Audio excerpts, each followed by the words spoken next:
মানুষের মধ্যে একটা বিচিত্র প্রবৃত্তি থাকে অন্য সকলের বিষয়ে, তাদের জীবনের বিষয়ে, তাদের ব্যক্তিত্বের বিষয়ে, তাদের ভবিষ্যতের বিষয়ে অনুমান করা। এটা হলো অনুচিত। কারোর অতীতকালকে দেখে লোকে ভবিষ্যৎ বলে দিতে পারেন, বর্তমানকে দেখে ভবিষ্যতের বিষয়ে অনুমান করে ফেলেন। উদাহরণ দিতে হলে বলবো, কোনো দাসকে দেখুন, ওকে দেখে লোকে বলে যে ওর ভবিষ্যৎ সেটাই হতে পারে, অনুমান করে ফেলেন। আর এই রাজাকে দেখুন, উনি তো কত সুখী হবেন, উনি তো জগতের সব থেকে অধিক সুখী মানুষ, কত সুখ সুবিধা আছে ওনার কাছে, ধারণা করে ফেলেন। তবে সত্য তো এটাই যে কারোর ব্যক্তিত্বের বিষয়ে, তাদের ভবিষ্যতের বিষয়ে আপনি পূর্ণ সত্য কখনোই বলতে পারবেন না, শুধু অনুমান করতে পারবেন। আর এই অনুমান করে সত্যি কোনো লাভ হয় না, কারণ এই কাল সেটা হলো অত্যন্ত শক্তিশালী। কালো থেকে কালোতর কয়লাকেও হিরেতে পরিণত করতে পারে, অনেক বড় বড় রাজাকেও বিদূষক বানিয়ে ফেলতে পারে এক মুহূর্তেই। তাহলে আপনি অনুমান করে কি লাভ? কি পেলেন অনুমান করে? সেই জন্য কারোর বিষয়ে কোনো অনুমান করবেন না, তার ভবিষ্যতের বিষয়ে অনুমান করতে যাবেন না, কারোর বিষয়ে কোনো ধারণা করে নেবেন না। কিছু করতে হলে ভালোবাসুন, সবার মধ্যে ভালোবাসা ছড়ান, সবার মধ্যে ধন্যাত্মক ভাব ছড়ান। এই মন প্রসন্ন হয়ে বলবে, রাধা রাধা।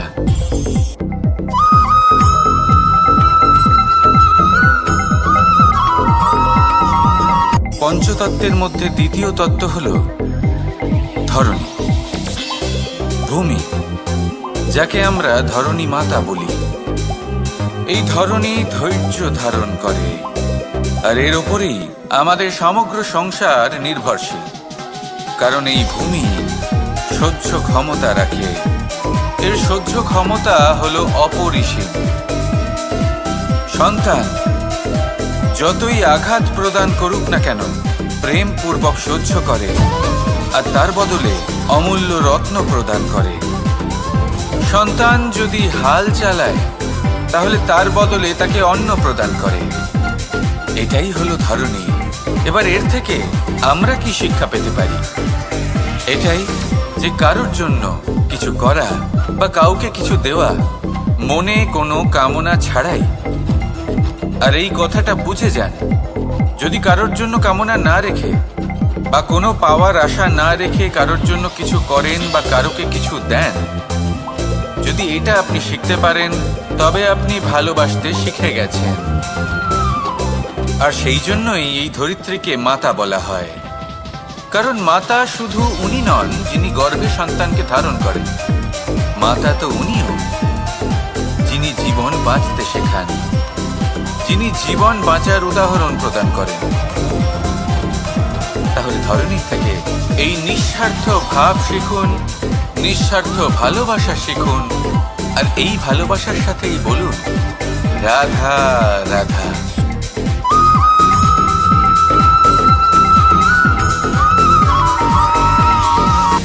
সংসারে আমাদের জীবনে যখন কোনো সুখ বা দুঃখ আসে, তার জন্য আমরা কাউকে না কাউকে অবশ্যই দায়ী করে থাকি, তাই না?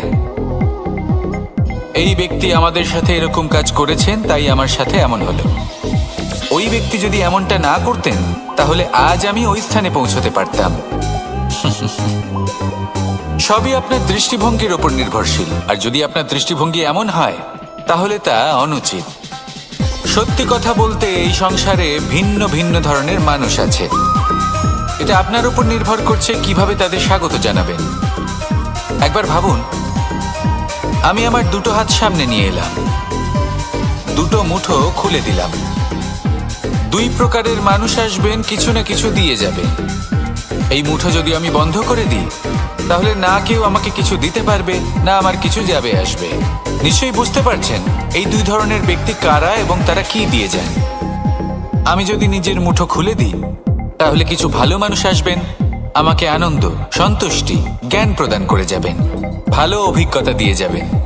কোনো খারাপ ব্যক্তি যদি আসেন, তাহলে তিনিও খারাপ অভিজ্ঞতা দেবেন, যার থেকে আমি শিক্ষা লাভ করব।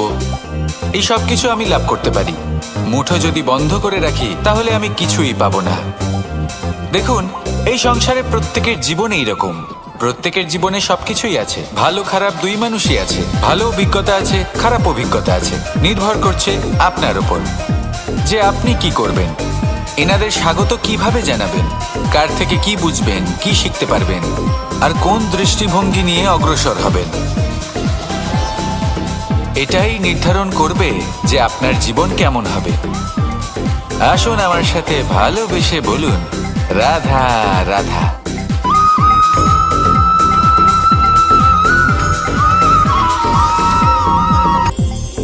এটা হলো ধান গাছ। এর থেকে যে চাল উৎপন্ন হয় তা মানুষ গ্রহণ করেন। আর এটা কি? এ হলো জংলি ঘাস। একবার ভেবে দেখুন, যদি এই জংলি ঘাস ধান গাছের আশেপাশে থাকে তাহলে কি হবে? ধান উৎপন্ন হতে পারবে? তা উৎকৃষ্ট হতে পারবে? আমরা কি তা গ্রহণ করতে পারবো? কখনোই নয়।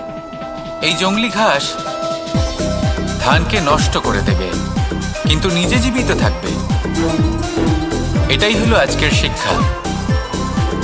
এই সংসারে যদি আপনি নীতির পথে চলতে চান, উচিত কর্ম করতে চান, সংসারকে সেবা করতে চান, তাহলে জংলি ঘাসের মতো ব্যক্তিদের থেকে সবসময় দূরে থাকতে হবে। সেই ব্যক্তি যারা দুর্নীতি এবং মিথ্যা দ্বারা পরিপূর্ণ, যাদের ব্যবহার অশুভ, যাদের অনেক অশুভ গুণ রয়েছে, তারা সঠিক নয়। সেই সকল ব্যক্তি যাদের চরিত্র অত্যন্ত দুষ্ট হয়, তারা হয় শুভ চরিত্রের ব্যক্তিকে একদম নষ্ট করে দেয়, নয় নিজের মতো বানিয়ে তোলে। তাই যদি আপনি নীতির পথে চলতে চান, এই সংসারের জন্য শুভ কর্ম করতে চান, তাহলে সেই সঙ্গ লাভ করুন যে সঙ্গ জ্ঞানে পরিপূর্ণ, যাদের মধ্যে অনেক গুণ আছে, যাদের থেকে প্রতিদিন কিছু শিখতে পারবেন। এমন ব্যক্তির সাথে জীবন অতিবাহিত করুন। দুরাচারীদের থেকে দূরে থাকুন। তবেই এই মন প্রসন্ন হয়ে বলবে, রাধা রাধা।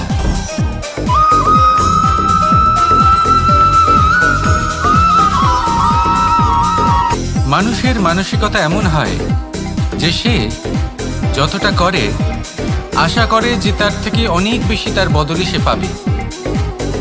দেখুন, সবকিছুই আপনার ভাবনা চিন্তার উপর নির্ভর করছে। আপনি যদি ফলের বিষয়ে ভেবে কর্ম করতে থাকেন তাহলে সেটা অনুচিত। জীবনের আসল আনন্দ হলো নিজের কর্ম করতে থাকা, ফলের চিন্তা করা উচিত নয়। যদি আপনি এরকম ভাবেন যে আমি এতটা করছি, আমার এতটা পাওয়া উচিত, সেই ভাবনা অনুচিত। যদি আপনি সেবার মানসিকতা নিয়ে কর্ম করতে থাকেন, কর্মচক্রে প্রবাহিত হন, যদি আপনি এমন ভাবনা রাখেন যে আমি এতটা পাচ্ছি তাই এর থেকে অনেক বেশি আমি কর্ম করব, তাহলে নিশ্চিতরূপে আপনি যতটা করছেন তার থেকে অনেক বেশি আপনি পাবেন। আপনার আশার থেকে অনেক বেশি আপনি পাবেন। শুধু জীবনে অনেক বেশি কাজ করতে থাকুন, ফলের চিন্তা করবেন না। আর মনে রাখবেন, এই ভাবনাই সব থেকে বড় বীজ। কর্মের উপর বিশ্বাস রাখুন। জীবনে যা যা আপনি চান সবই সুখময় হবে। আসুন আর আমার সাথে ভালোবেসে বলুন, রাধা রাধা।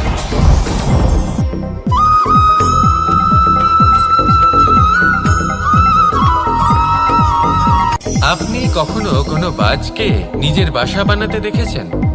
এই বাজ যখনই কোনো বাসা বানায় তখন উঁচু গাছের ডালে বা কোনো পর্বতের শিখরে বাসা বানায়, অনেক উচ্চতায়। আর সেখানে তার সন্তানও জন্মগ্রহণ করে।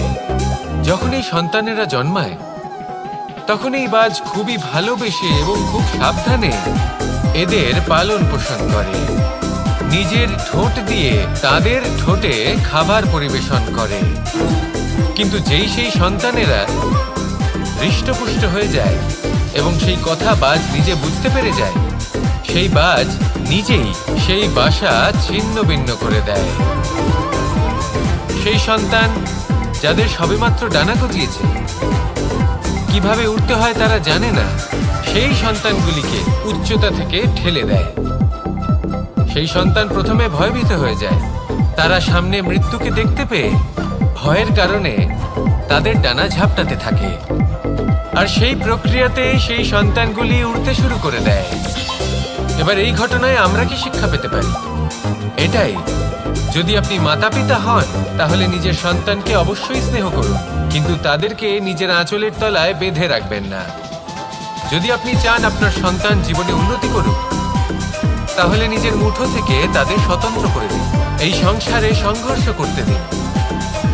সেই সন্তান নিজেই বুঝতে পারবে যে জন্মের সময় পাওয়া ডানা কি করে ব্যবহার করতে হয়। আর আপনার চোখের সামনে আপনার সন্তান এই আকাশে উড়তে থাকবে। তাহলে আসুন আমার সাথে ভালোবেসে বলুন, রাধা রাধা।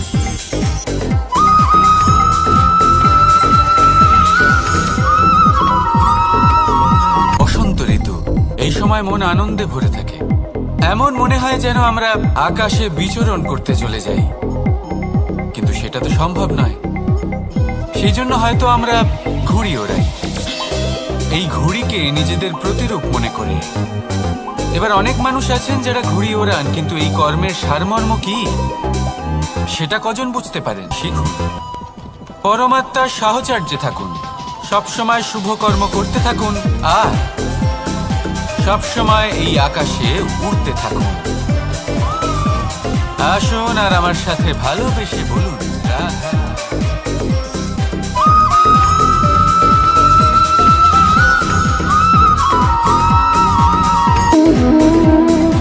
সম্পর্ক হলো আমাদের জীবনের একটি আধার। কিছু সম্পর্ক এমন যে আমরা জন্মসূত্রে লাভ করি, যেমন পরিবার, মা বাবা। কিছু সম্পর্ক আছে যে আমরা জীবনে অর্জন করে থাকি, তা সে প্রেমের হোক, স্নেহের হোক বা বন্ধুত্বের। এই সকল সম্পর্ক লাভ করার বা গড়ে তোলার 5টি ধাপ রয়েছে।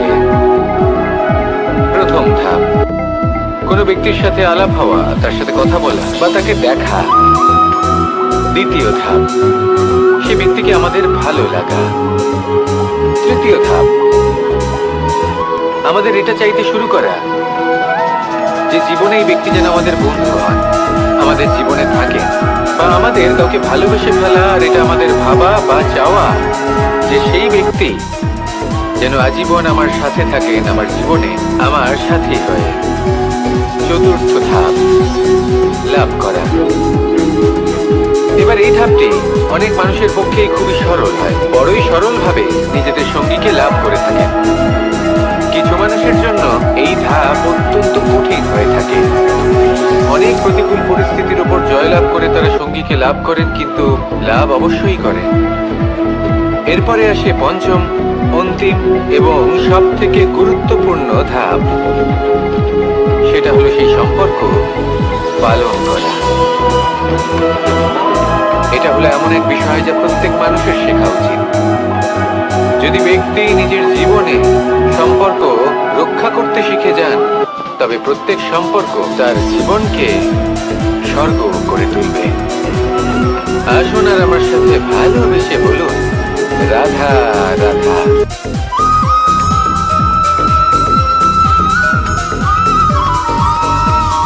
জীবনে যখন কোনো ব্যক্তি নিজের লক্ষ্য প্রাপ্তির জন্য নিরন্তর পরিশ্রম করতে থাকেন, চেষ্টা করতে থাকেন, তখন তিনি কষ্ট অনুভব করেন।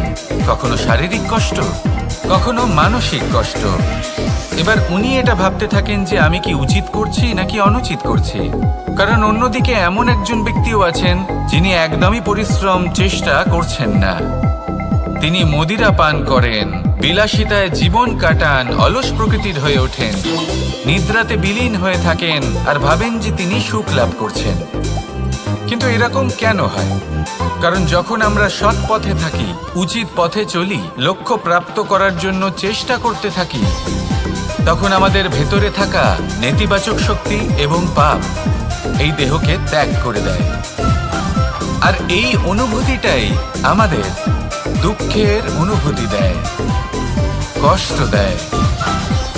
এবার সেখানে যদি আমরা কুপথে চলি, অনুচিত পথে চলতে থাকি, তাহলে আমাদের ভেতরে থাকা পুণ্য এবং ধনাত্মক শক্তি আমাদের দেহ ত্যাগ করে দেয়। আর এই অনুভূতির কারণেই আমরা সুখ অনুভব করি।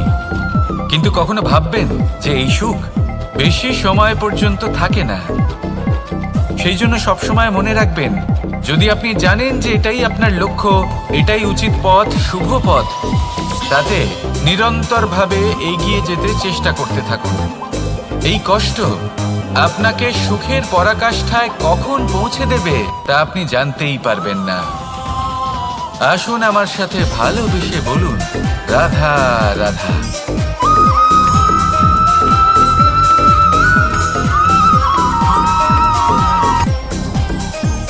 সাথী, সাথী এই শব্দটির ব্যাখ্যা কে কিভাবে করে? মিত্র, সখা, বন্ধু, কিন্তু অর্থ একটাই। তিনি যিনি আপনার সঙ্গী হন আর তিনি যার সাথী আপনি হন। এবার সব থেকে বড় প্রশ্ন হলো এটাই যে তিনি কে হতে পারেন যাকে আপনি আপনার সাথী বলে মেনে নিতে পারেন, নিজের সখা, নিজের মিত্র, নিজের বন্ধু মেনে নিতে পারেন। আপনার সাথী হলেন তিনি যিনি দুঃখের সময় আপনার পাশে থাকবেন, আপনার হাত ধরে থাকবেন। আপনার সাথী হলেন তিনি যার হাত আপনি নিজের সুখের দিনে ধরে থাকবেন। সেই সাথীরই হাত ধরুন যিনি দুঃখে সবসময় আপনাকে সাহায্য করার জন্য তৎপর হয়ে থাকেন, আপনার পাশে থাকেন, আর যাকে সুখের দিনে আপনি আপনার সাথে রাখতে পারেন। আর যখন আপনার সাথে আপনার এই সাথী থাকবে তখন আপনি এটা বুঝবেন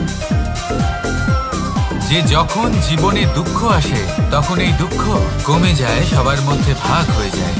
আর যদি তখন সুখ আসে তাহলে সেটা সবার উপস্থিতিতে আরো বেড়ে যায়।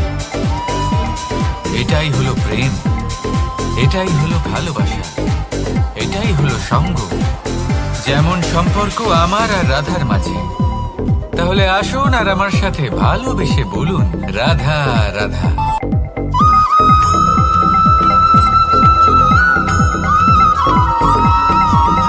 এই সংসারে প্রত্যেক মানুষ এটাই চান যে তিনি যেন ধনবান হন, আর্থিক অবস্থা তার ভালো থাকে, ওনার বাড়িতে লক্ষ্মীর আগমন হয়। কিন্তু সেটা হবে কি করে, সেটাই হলো প্রশ্ন।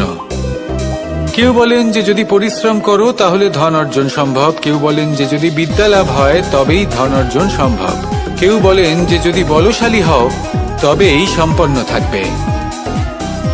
ভালো কথা, যদি তাই হয়ে থাকে তবে দিনমজুর সারা দিন পরিশ্রম করেন, তিনি কেন ধনী হন না?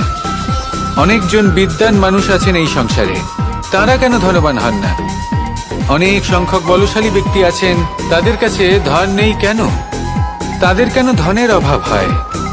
আবার এমনও কিছু মানুষ আছেন যারা পরিশ্রম করেন, তারা দিনমজুর, কিন্তু তারা ধন অর্জন করতে পারেন। কিছু বিদ্বান ব্যক্তি আছেন যাদের কাছে অধিক মাত্রায় ধন রয়েছে, কয়েকজন বলশালী ব্যক্তি রয়েছেন যাদের কাছে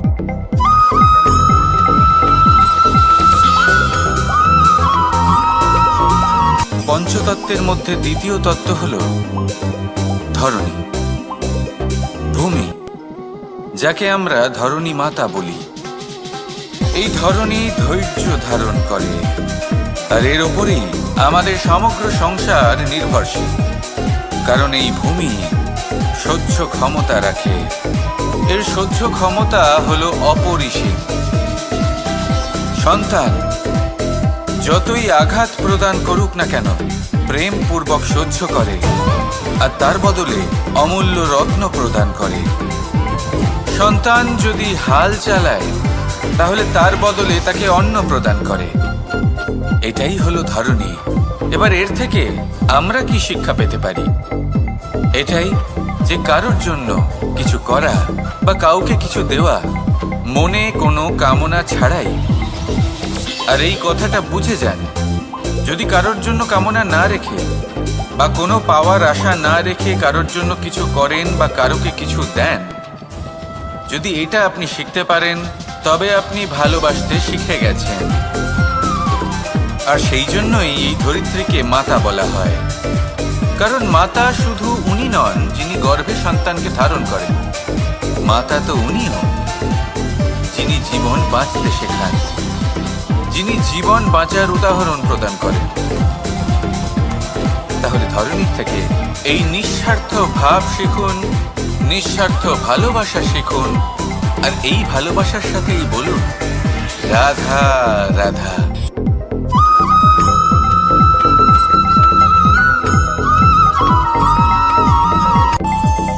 আমাদের মনে যখন কোনো প্রশ্ন ওঠে, কোনো দ্বন্দ্ব জাগে, তখন আমরা যাই আমাদের গুরুর কাছে।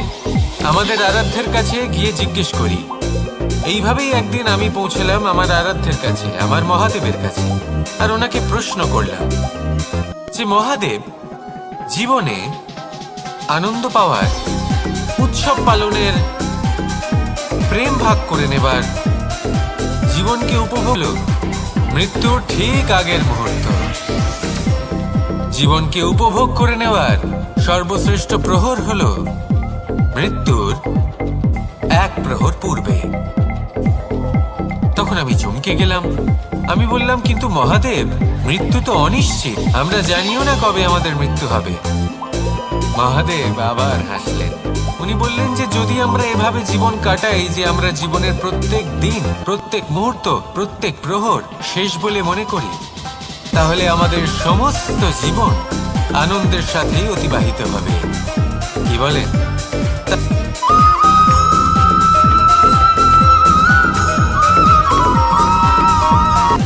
সংসারে আমাদের জীবনে যখন কোনো সুখ বা দুঃখ আসে, তার জন্য আমরা কাউকে না কাউকে অবশ্যই দায়ী করে থাকি, তাই না? এই ব্যক্তি আমাদের সাথে এরকম কাজ করেছেন, তাই আমার সাথে এমন হলো। ওই ব্যক্তি যদি এমনটা না করতেন, তাহলে আজ আমি ওই স্থানে পৌঁছতে পারতাম। সবই আপনার দৃষ্টিভঙ্গির ওপর নির্ভরশীল, আর যদি আপনার দৃষ্টিভঙ্গি এমন হয়, তাহলে তা অনুচিত। সত্যি কথা বলতে, এই সংসারে ভিন্ন ভিন্ন ধরনের মানুষ আছে। এটা আপনার উপর নির্ভর করছে কিভাবে তাদের স্বাগত জানাবেন। একবার ভাবুন, আমি আমার দুটো হাত সামনে নিয়ে এলাম, দুটো মুঠো খুলে দিলাম। দুই প্রকারের মানুষ আসবেন, কিছু না কিছু দিয়ে যাবেন।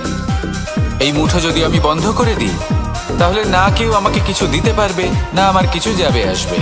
নিশ্চয়ই বুঝতে পারছেন এই দুই ধরনের ব্যক্তি কারা এবং তারা কি দিয়ে যান। আমি যদি নিজের মুঠো খুলে দিই, তাহলে কিছু ভালো মানুষ আসবেন, আমাকে আনন্দ, সন্তুষ্টি, জ্ঞান প্রদান করে যাবেন, ভালো অভিজ্ঞতা দিয়ে যাবেন। কোনো খারাপ ব্যক্তি যদি আসেন, তাহলে তিনিও খারাপ অভিজ্ঞতা দেবেন, যার থেকে আমি শিক্ষা লাভ করব। এই সব কিছু আমি লাভ করতে পারি। মুঠো যদি বন্ধ করে রাখি, তাহলে আমি কিছুই পাবো না। দেখুন, এই সংসারে প্রত্যেকের জীবনে এইরকম। প্রত্যেকের জীবনে সবকিছুই আছে, ভালো খারাপ দুই মানুষই আছে, ভালো অভিজ্ঞতা আছে, খারাপ অভিজ্ঞতা আছে। নির্ভর করছে আপনার উপর যে আপনি কি করবেন, এনাদের স্বাগত কিভাবে জানাবেন, কার থেকে কি বুঝবেন, কি শিখতে পারবেন, আর কোন দৃষ্টিভঙ্গি নিয়ে অগ্রসর হবেন। এটাই নির্ধারণ করবে যে আপনার জীবন কেমন হবে। আসুন আমার সাথে ভালোবেসে বলুন, রাধা রাধা।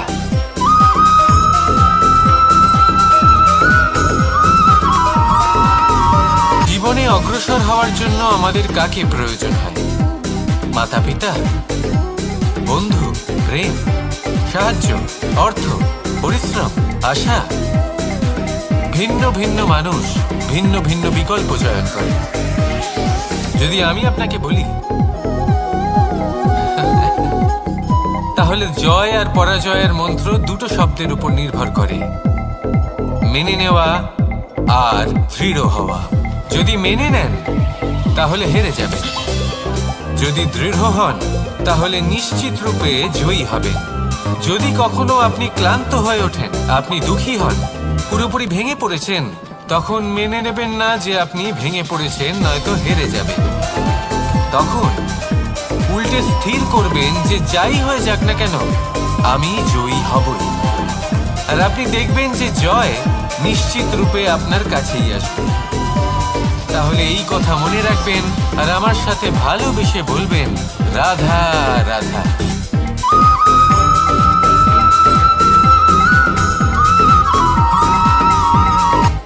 শুধু ওনাদের কঠোর ব্যবহার দেখলে আমরা একটু ভয় পেয়ে যাই।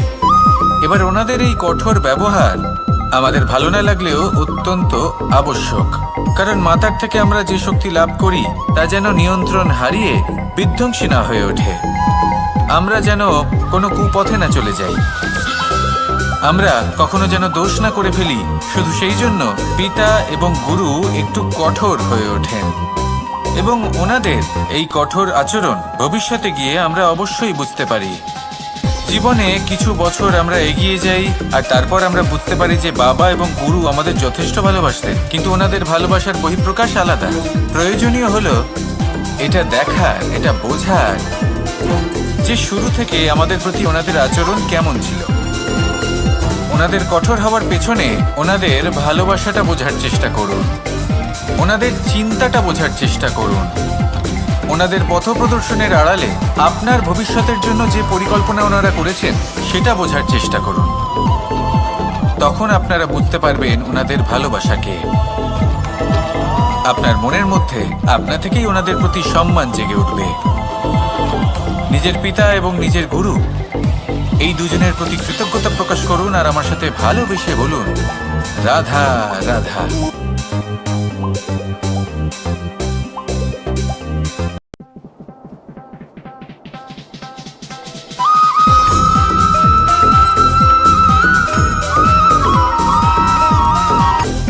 আপনি কখনো পর্বতের শিখরে উঠেছেন? আপনি দেখতে পাবেন পর্বতের পদতলে প্রচুর সুন্দর ফুল রয়েছে, সবুজ বনানী রয়েছে। যত আপনি ওপরে উঠতে থাকবেন তত ফুল কমতে থাকবে, সবুজ বনানী কমতে থাকবে। আরো কিছুটা ওপরে উঠলে কাঁটা জাতীয় গাছ দেখতে পাবেন, শুকনো গাছ দেখতে পাবেন। আরো যদি ওপরে ওঠেন তাহলে পাষাণ দেখতে পাবেন। আরো উপরে উঠলে হিমখণ্ড দেখতে পাবেন। এই যে পর্বত, তা মনুষ্য জীবনের সব থেকে উত্তম উদাহরণ। মানুষ যখন সাফল্যের শিখরে পৌঁছতে চান, মহানুভবতার শিখরে পৌঁছতে চান, পথে যত আস্তে আস্তে উপরে উঠতে থাকেন ততই ভৌতিক বস্তু তার থেকে বিচ্ছিন্ন হতে থাকে। যদি তিনি সেই ভৌতিক বস্তুগুলি ত্যাগ না করতে পারেন তাহলে কখনোই সেই স্থানে পৌঁছতে পারবেন না। আর মানুষ যদি উচিত ত্যাগ করতে পারেন, পথে অগ্রসর হতে থাকেন, এগোতে থাকেন, তাহলে একদিন না একদিন তিনি মহানুভবতার, জ্ঞানের, সাফল্যের হিমের স্বাদ অবশ্যই লাভ করবেন। মনে রাখবেন, মানব জীবনে ত্যাগ হলো অত্যন্ত গুরুত্বপূর্ণ অংশ। আসুন আমার সাথে ভালোবেসে বলুন, রাধা রাধা।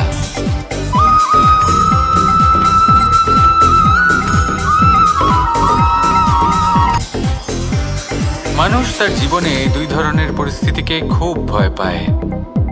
এক, কোনো কারণবশত কারোর সামনে নত হওয়া। দুই, কোনো কারণে নিজের চরিত্র থেকে, নিজের মূল্যবোধ থেকে বিচ্যুত হওয়া। এবার কেন হয় এরকম যে কথায় কথায় কারোর সামনে নত হতে হয়? কেন বারংবার নিজের চরিত্র থেকে চ্যুত হতে হয়? এরকম কেন হয়? এটা তখনই হয় যখন আমাদের শিক্ষা এবং মূল্যবোধের অভাব থাকে। যদি মানুষের মধ্যে প্রকৃত শিক্ষা থাকে তাহলে এই সংসারে কোনো সময় এবং কারোর সামনেই নত হওয়ার কোনো প্রয়োজন নেই।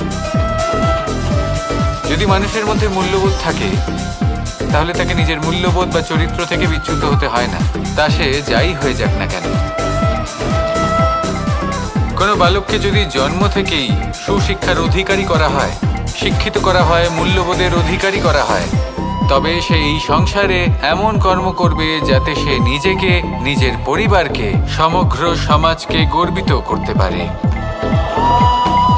শিক্ষা লাভ করুন, মূল্যবোধ লাভ করুন এবং আমার সাথে ভালোবেসে বলুন, রাধা রাধা।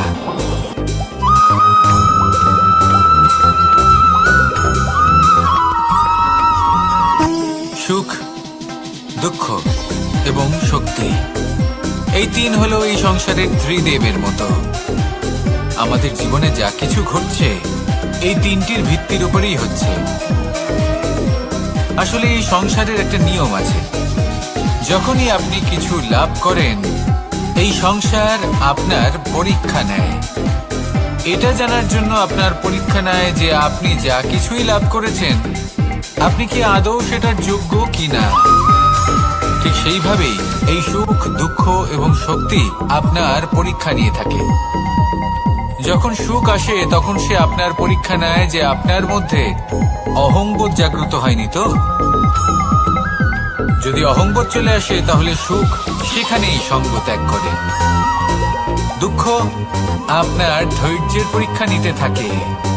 আর যদি আপনার মধ্যে ধৈর্য না থাকে তাহলে এটা আপনাকে আরো বেশি দুঃখের গভীর অন্ধকারে ঠেলে দেবে।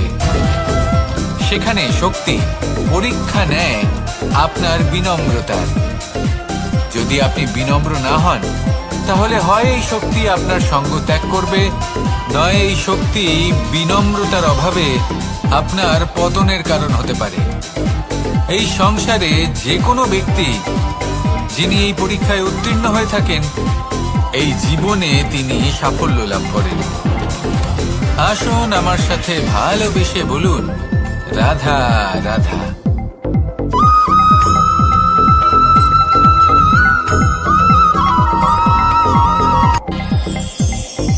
আমরা সবাই সূর্যকে সম্মান কেন করি? কারণ আমরা জানি যে সন্ধেবেলা যখন সূর্যাস্ত হবে তখন শুধুমাত্র অন্ধকার বাকি থাকবে। ঠিক কিছুটা এরকমই হয় আমাদের মাতা পিতাও, যিনি আমাদের জন্ম দেন, আমাদের ভরণ পোষণ করেন, আমাদের বড় করেন, আমাদের প্রেম প্রদান করেন। কখনো কখনো তাদের মুখ থেকে কটু কথা নিঃসৃত হয়, আমাদের দুঃখ হয়, কিন্তু তখন আমাদের এটা বোঝা উচিত এগুলি নিঃসৃত হচ্ছে আমাদেরই মঙ্গলের জন্য। যেমন সূর্যদেব, উনিও উত্তাপ দিয়ে থাকেন আমাদেরই মঙ্গলের জন্য, যাতে ফসল পাকতে পারে, যাতে জল বাষ্প হয়ে মেঘ হতে পারে, বৃষ্টি হতে পারে, আর এই সংসারে নিরন্তর জলের প্রবাহ থাকে। আমাদের মাতা পিতা, তাদের কঠোর আচরণ, তাদের কঠোর অনুশাসনের পেছনে লুকিয়ে থাকে ওনাদের ভালোবাসা। আমাদের তা বুঝতে হবে, সসম্মানে ওনাদের গ্রহণ করতে হবে। কারণ ঠিক সূর্যাস্তের পরে যেমন চতুর্দিক অন্ধকারচ্ছন্ন হয়ে যায়, তেমনি আমাদের জীবন থেকে যখন আমাদের মাতা পিতা চলে যায় তখন আমাদের জীবনেও শুধু এবং শুধুমাত্র অন্ধকারই ছেয়ে থাকে। সেই জন্য নিজের মাতা পিতাকে সম্মান করুন, ওনাদের ভালোবাসা প্রদান করুন। এই মন আর এই জীবন প্রসন্ন হয়ে বলবে, রাধা রাধা।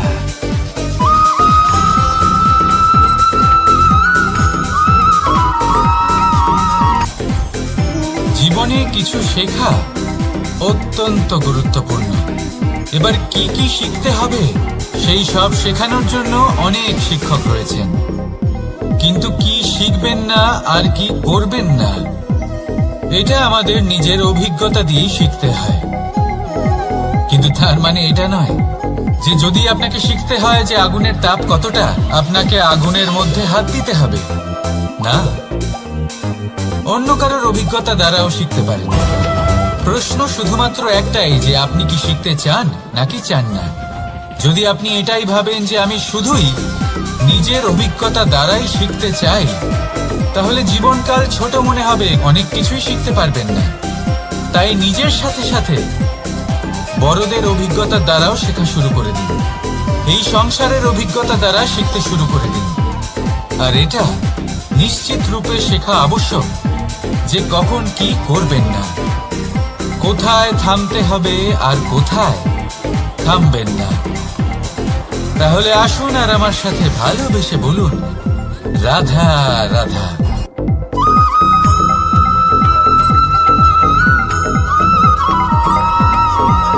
এই সংসারে সব থেকে বেশি কোমল বস্তু হলো রেশম। এই রেশম এতটাই কোমল হয় যে এর পুরো একটা থান শুধুমাত্র একটা হাতে ধরা সম্ভব। কখনো ভেবে দেখেছেন এই রেশম কিভাবে হয়? একটি কীট তার লালার দ্বারা উৎপন্ন হয়। এই কীট সেই রেশমকে পাক দিতে থাকে, পাক দিতেই থাকে, দিতেই থাকে, আর আস্তে আস্তে তার মধ্যেই জড়িয়ে পড়ে। শেষে ওর এই সুন্দর অমূল্য সৃষ্টি রেশমের এই সুতো তার নির্মাণ কার্য পূর্ণ হয়, কিন্তু তাতেই ও নিজে বন্দী হয়ে যায়। নিজেরই মায়াজালের এই বন্দী গৃহে নিজেই ফেঁসে যায়। এবার এই সুতোকে ব্যবহারযোগ্য করে তোলার জন্য এই কীটগুলিকে এই কবচের সাথেই ফুটন্ত জলে ফেলে দেওয়া হয়। এই সংসারে যদি আমাদের স্বপ্ন এই সংসারের দুঃখ হরণ করার জন্য, এই সংসারে সুখ বিতরণ করার জন্য হয়, তবেই আমাদের প্রগতি সম্ভব। যদি আমাদের এই স্বপ্ন শুধুই আমাদের এবং আমাদের স্বার্থ সিদ্ধির জন্য হয়, তাহলে এই স্বপ্ন আমাদের অন্ধ করে দেবে, আমাদের অন্ধকারের পথে নিয়ে যাবে, আর আমরাও সেই কীটের মতো হয়ে যাব।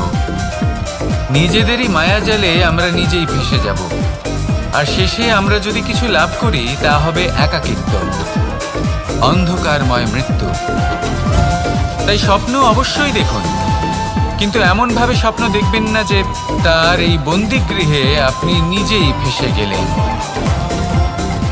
স্বপ্ন দেখুন পরোপকারে।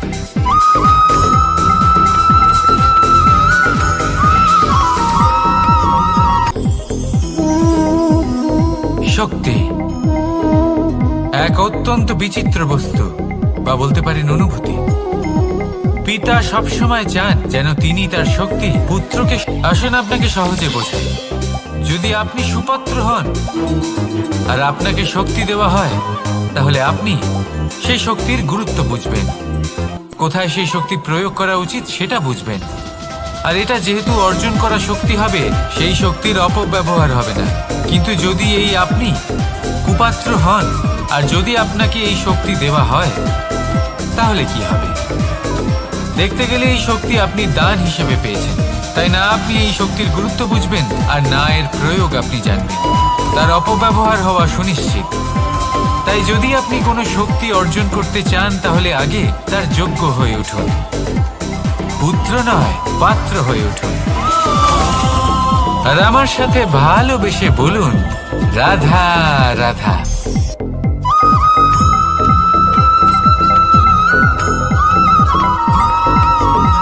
এই সংসারে প্রত্যেক মানুষ এটাই চান যে তিনি যেন ধনবান হন, আর্থিক অবস্থা তার ভালো থাকে, ওনার বাড়িতে লক্ষ্মীর আগমন হয়। কিন্তু সেটা হবে কি করে, সেটাই হলো প্রশ্ন। কেউ বলেন যে যদি পরিশ্রম করো তাহলে ধন অর্জন সম্ভব, কেউ বলেন যে যদি বিদ্যা লাভ হয় তবেই ধন অর্জন সম্ভব, কেউ বলেন যে যদি বলশালী হও তবেই সম্পন্ন থাকবে। ভালো কথা, যদি তাই হয়ে থাকে, তবে দিনমজুর সারা দিন পরিশ্রম করেন, তিনি কেন ধনী হন না? অনেকজন বিদ্বান মানুষ আছেন এই সংসারে, তারা কেন ধনবান হন না? অনেক সংখ্যক বলশালী ব্যক্তি আছেন, তাদের কাছে ধন নেই কেন? তাদের কেন ধনের অভাব হয়? আবার এমনও কিছু মানুষ আছেন যারা পরিশ্রম করেন, তারা দিনমজুর, কিন্তু তারা ধন অর্জন করতে পারেন। কিছু বিদ্বান ব্যক্তি আছেন যাদের কাছে অধিক মাত্রায় ধন রয়েছে, কয়েকজন বলশালী ব্যক্তি রয়েছেন যাদের কাছে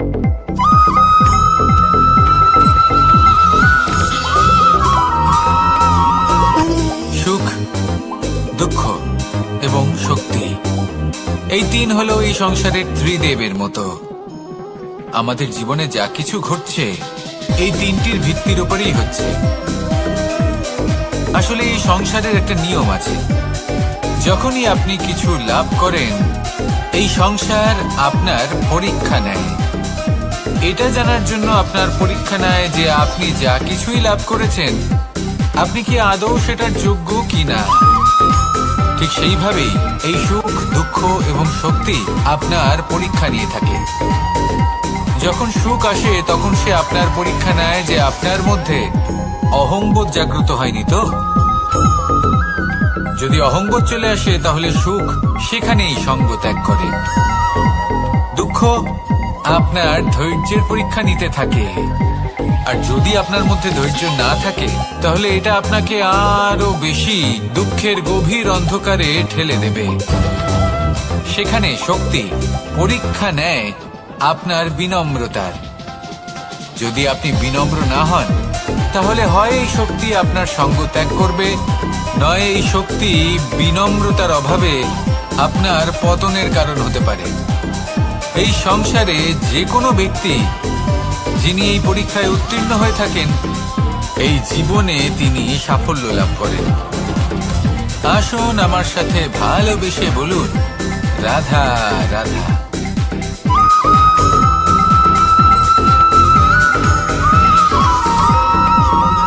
পঞ্চতত্ত্বের মধ্যে দ্বিতীয় তত্ত্ব হল ধরণী, ভূমি, যাকে আমরা ধরণী মাতা বলি। এই ধরণী ধৈর্য ধারণ করে, আর এর ওপরেই আমাদের সমগ্র সংসার নির্ভরশীল। কারণ এই ভূমি সহ্য ক্ষমতা রাখে। এর সহ্য ক্ষমতা হলো অপরিসীম। সন্তান যতই আঘাত প্রদান করুক না কেন, প্রেম পূর্বক সহ্য করে আর তার বদলে অমূল্য রত্ন প্রদান করে।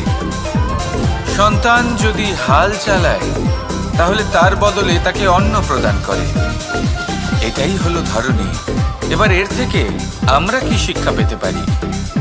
এটাই যে কারোর জন্য কিছু করা বা কাউকে কিছু দেওয়া মনে কোনো কামনা ছাড়াই। আর এই কথাটা বুঝে যান, যদি কারোর জন্য কামনা না রেখে বা কোনো পাওয়ার আশা না রেখে কারোর জন্য কিছু করেন বা কারোকে কিছু দেন, যদি এটা আপনি শিখতে পারেন তবে আপনি ভালোবাসতে শিখে গেছেন। আর সেই জন্যই এই ধরিত্রীকে মাতা বলা হয়। কারণ মাতা শুধু উনি নন যিনি গর্ভে সন্তানকে ধারণ করেন, মাতা তো উনিও যিনি জীবন বাঁচতে শেখান, যিনি জীবন বাঁচার উদাহরণ প্রদান করেন। তাহলে ধরনীর থেকে এই নিঃস্বার্থ ভাব শিখুন, নিঃস্বার্থ ভালোবাসা শিখুন, আর এই ভালোবাসার সাথেই বলুন রাধা রাধা।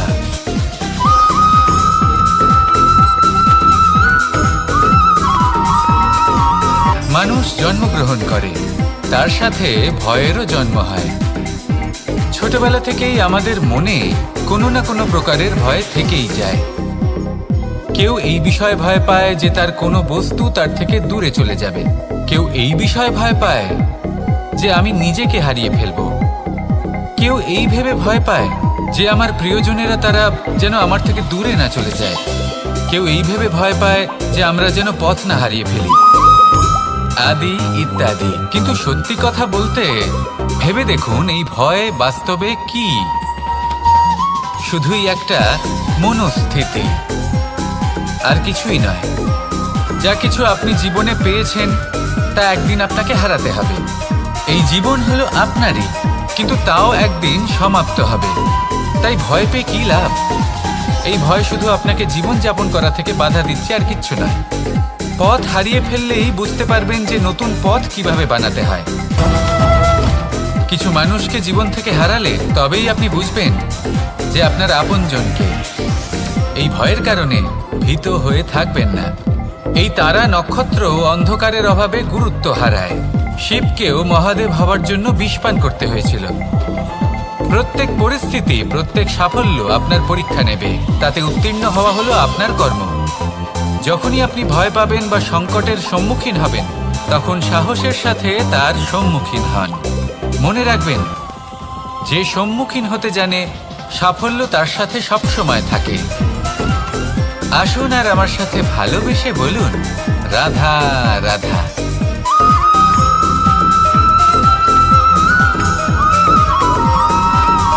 জীবনে অগ্রসর হওয়ার জন্য আমাদের কাকে প্রয়োজন হয়? মাতা পিতা, বন্ধু, প্রেম, সাহায্য, অর্থ, পরিশ্রম, আশা। ভিন্ন ভিন্ন মানুষ ভিন্ন ভিন্ন বিকল্প চয়ন করে। যদি আমি আপনাকে বলি, তাহলে জয় আর পরাজয়ের মন্ত্র দুটো শব্দের উপর নির্ভর করে, মেনে নেওয়া আর দৃঢ় হওয়া। যদি মেনে নেন তাহলে হেরে যাবেন, যদি দৃঢ় হন তাহলে নিশ্চিত রূপে জয়ী হবেন। যদি কখনো আপনি ক্লান্ত হয়ে ওঠেন, আপনি দুঃখী হন, পুরোপুরি ভেঙে পড়েছেন, তখন মেনে নেবেন না যে আপনি ভেঙে পড়েছেন, নয়তো হেরে যাবেন। তখন উল্টে স্থির করবেন যে যাই হয়ে যাক না কেন আমি জয়ী হবই। আর আপনি দেখবেন যে জয় নিশ্চিত রূপে আপনার কাছেই আসবে। তাহলে এই কথা মনে রাখবেন আর আমার সাথে ভালোবেসে বলবেন রাধা রাধা।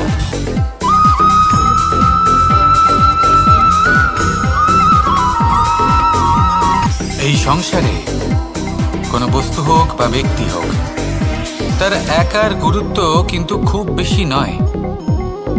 একটা উদাহরণ হিসেবে বৃষ্টির ফোঁটাকে ভেবে দেখুন। যদি একটি বৃষ্টির ফোঁটা হয় তাহলে তার খুব বেশি গুরুত্ব থাকে না, কিন্তু যখন সহস্র বৃষ্টির ফোঁটা মেঘের মধ্যে দিয়ে ঝরে পড়ে তখন সেটা বর্ষার রূপ ধারণ করে। সেই বর্ষা যা এই প্রকৃতিকে শান্ত করে। সেইভাবেই পাথরের ছোট টুকরো তার খুব বেশি গুরুত্ব থাকে না, কিন্তু যখন অসংখ্য পাথরের টুকরো একত্রিত হয় তখন তা পর্বতের আকার ধারণ করে।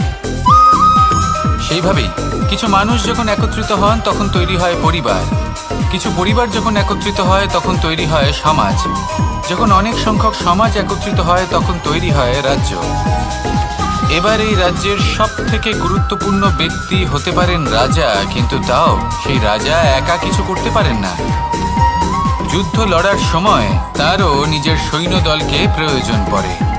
কিন্তু এই সংসারে এমন একজন ব্যক্তি আছেন যিনি একাই সব কাজ করতে থাকেন, এবং সেই ব্যক্তি হলেন মা। আমাদের জীবনে একজন পিতার ভূমিকা কিন্তু নিঃসন্দেহে অমূল্য, কিন্তু আমাদের সকলের জীবনে যে ভূমিকা একজন মায়ের তা অন্য কারোর থাকে না। একজন মা একাই সন্তানকে বড় করতে পারেন, সংস্কারী করে তুলতে পারেন, তার জন্য পরিশ্রম করেন। আর এত কিছু কাজ করার পরেও তার কাজের জন্য তিনি প্রশংসা অবশ্য পান না। উল্টে যদি সেই সন্তান অনুচিত পথে চালিত হয়, অনুচিত কর্ম করে, তখন সেই মাকেই অপবাদের পাত্র হয়ে উঠতে হয়। আমাদের জীবনে মায়ের যোগদান কতটা সেটা বুঝুন। আপনাকে বড় করে তোলার জন্য উনি কতটা পরিশ্রম করেছেন সেটা বুঝুন। আজ থেকে, এখন থেকে, এই মুহূর্ত থেকে মাকে সম্মান করতে শিখুন। যখন সময় পাবেন, যখন সুযোগ হবে, তখন তার প্রশংসা করুন, ওনারও ভালো লাগবে। আর মায়ের এই মমতার জন্য, তার এই ভূমিকার জন্য আসুন সবাই মিলে আমরা তাকে প্রণাম করি, আর সকলে মিলে ভালোবেসে বলি রাধা রাধা।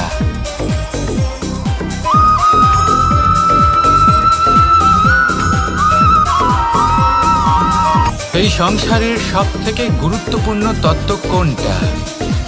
প্রথম হলো সময়। জন্ম থেকে মৃত্যু পর্যন্ত এই যে সময়, এটাই তো হলো জীবন। দ্বিতীয় হলো জীবন, যাতে আমরা সময়ের সদ্ব্যবহার করি, শ্রেষ্ঠ থেকে শ্রেষ্ঠতর কাজ করার চেষ্টা করি। বহু বছরের এই পরম্পরা, এই সংস্কৃতিকে এগিয়ে নিয়ে যাওয়ার চেষ্টা করি। এই সংসারে আমরা অংশগ্রহণ করতে চেষ্টা করি। তৃতীয় হলো ধন, সেই ধন যা প্রত্যেক ব্যক্তি অর্জন করতে চেষ্টা করেন। এবার এই তিনটি তত্ত্বের মধ্যে একটা সামঞ্জস্য আছে, সমান ব্যাপার আছে। সে ধনই হোক বা সময় হোক বা হোক জীবন। আর সেই সমান ব্যাপার হলো যে যদি আপনি এটা গণনা করতে থাকেন তাহলে তা কমতে থাকে, যদি আপনি এটা ব্যবহার করেন তাহলে তা বাড়তে থাকে। একে সংগঠিত করে রাখতে চেষ্টা করলে এ হাত থেকে ফসকে যায়, কিন্তু যদি আপনি একে সামলে রাখতে শিখে যান তাহলে এমন কাজ করবেন যাতে সংসারের সাথে সাথে পরবর্তী প্রজন্ম লাভবান হবে। যদি কিছু শিখতে চান তাহলে সামলাতে শিখুন, গণনা করা বা সংগঠিত করা নয়। আসুন আর আমার সাথে ভালোবেসে বলুন রাধা রাধা।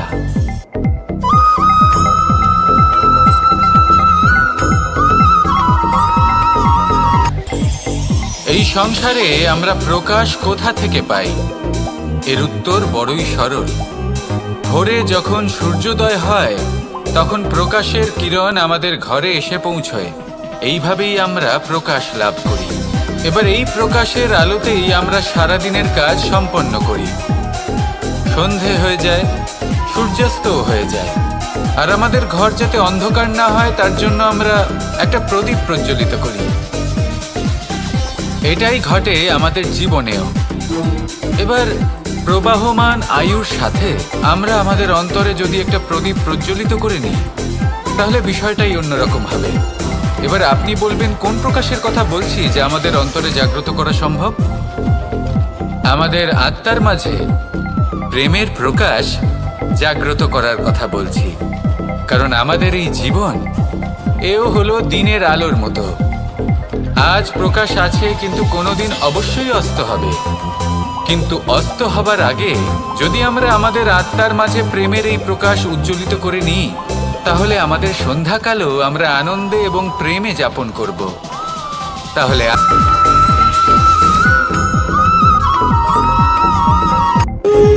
যখন মানুষের মৃত্যু হয় তখন কি হয়? অনেক সংখ্যক মানুষ শোক পালন করতে চলে আসেন। যে ব্যক্তি মৃত্যু লাভ করেছেন তার অনেক বস্তু থাকে যেগুলো তার প্রিয়, যেগুলো তিনি ব্যবহার করেছেন।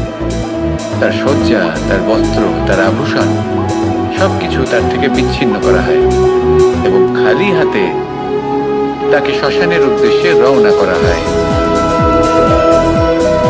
আমি আপনাকে এই প্রশ্ন করতে চাই, আপনি এই সংসারে কি অর্জন করেছেন? ধন, সম্পত্তি, বস্ত্র, আভূষণ, এই সব কিছু যে আপনি অর্জন করেছেন, আপনার মৃত্যুর পরে তা আপনার থেকে দূর হয়ে যাবে। এর উত্তর হলো একটাই, আপনার কর্ম। শুধু সেটাই আছে যা একান্ত আপনার, আর শুধু সেটাই এই সংসার থেকে চলে যাওয়ার পরেও সংসারেই জীবিত থাকবে। যদি আপনি দুষ্কর্ম করেন, তাহলে এই সংসার আপনাকে একটি অনুচিত উদাহরণ হিসেবে মনে রাখবে যে এই ব্যক্তি খুব পাপী ছিল, অনুচিত কর্ম করতেন। যে পথে তিনি চলেছেন সেই পথে কারোর চলা উচিত নয়।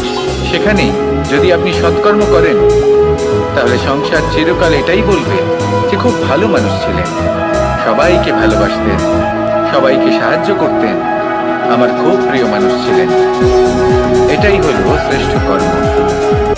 সেই জন্য জীবনে শুধুমাত্র ধন, সম্পত্তি, আভূষণ এই সব অর্জন করতে গিয়ে নিজের মনোনিবেশ করবেন না। শ্রেষ্ঠ কর্ম করুন। সংসার থেকে চলে যাওয়ার পরেও এই কর্মই এই সংসারে আপনাকে জীবিত রাখবে। আসুন আমার সাথে ভালোবেসে বলুন, রাধা রাধা।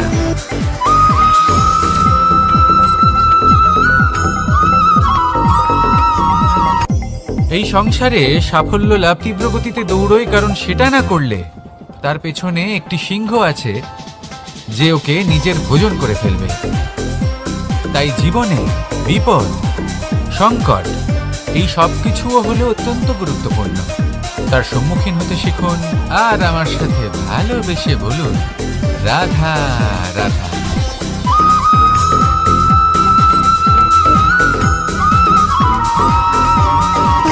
সুখ, দুঃখ এবং শক্তি, এই তিন হলো এই সংসারের ত্রিদেবের মতো। আমাদের জীবনে যা কিছু ঘটছে এই তিনটির ভিত্তির উপরেই হচ্ছে। আসলে এই সংসারের একটা নিয়ম আছে, যখনই আপনি কিছু লাভ করেন এই সংসার আপনার পরীক্ষা নেয়। এটা জানার জন্য আপনার পরীক্ষা নেয় যে আপনি যা কিছুই লাভ করেছেন আপনি কি আদৌ সেটার যোগ্য কিনা। ঠিক সেইভাবেই এই সুখ, দুঃখ এবং শক্তি আপনার পরীক্ষা নিয়ে থাকে। যখন সুখ আসে তখন সে আপনার পরীক্ষা নেয় যে আপনার মধ্যে অহংবোধ জাগ্রত হয়নি তো। যদি অহংবোধ চলে আসে তাহলে সুখ সেখানেই সঙ্গ ত্যাগ করে। দুঃখ আপনার ধৈর্যের পরীক্ষা নিতে থাকে, আর যদি আপনার মধ্যে ধৈর্য না থাকে তাহলে এটা আপনাকে আরো বেশি দুঃখের গভীর অন্ধকারে ঠেলে দেবে।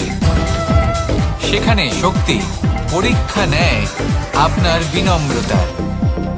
যদি আপনি বিনম্র না হন তাহলে হয় এই শক্তি আপনার সঙ্গ ত্যাগ করবে, নয় এই শক্তি বিনম্রতার অভাবে আপনার পতনের কারণ হতে পারে। এই সংসারে যে কোনো ব্যক্তি যিনি এই পরীক্ষায় উত্তীর্ণ হয়ে থাকেন, এই জীবনে তিনি সাফল্য লাভ করেন। আসুন আমার সাথে ভালোবেসে বলুন, রাধা রাধা।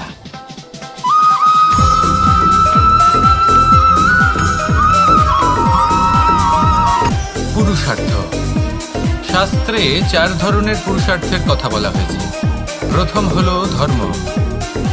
আপনি কি জানেন এই ধর্ম আসলে কি? আপনার কি মনে হয় ধর্ম আসলে কি? কোনো বিশেষ ঈশ্বরকে মানাই কি ধর্ম বলা হয়, নাকি কোনো বিশেষ রীতি পালন করাই হলো ধর্ম? নাকি কোনো বিশেষ সাহিত্যকে সর্বশ্রেষ্ঠ মনে করাই হলো ধর্ম? না, ধর্ম হলো সেটা যাকে ধারণ করা যেতে পারে, আর ধারণ শুধু সেটাই করা যায় যা পবিত্র। পবিত্র শুধু তাকেই বলা হয় যা নিঃস্বার্থ, যার মধ্যে শাসন করার কোনো ইচ্ছে নেই, যা সরলভাবেই প্রবাহমান, জল এবং বায়ুর মতো। যখন কোনো ব্যক্তি ধর্মকে ধারণ করেন এবং সেই ধর্ম সেই ব্যক্তিকে রক্ষা করে, তখন তাকে ধর্ম বলা হয়। ধর্ম যা রক্ষা করে অহংকার থেকে, খারাপ চিন্তার হাত থেকে। সেই জন্য পুরুষার্থ গড়ে তোলার আগে, ধর্ম পালন করার আগে ধর্মের প্রকৃত অর্থ কি সেটা বুঝে নিন। এটা জেনে রাখুন যে সমস্ত ধর্মের আধার, সমস্ত ধর্মের ভিত শুধুমাত্র ভালোবাসা। আসুন আর এই ভালোবাসার সাথেই বলুন রাধা রাধা।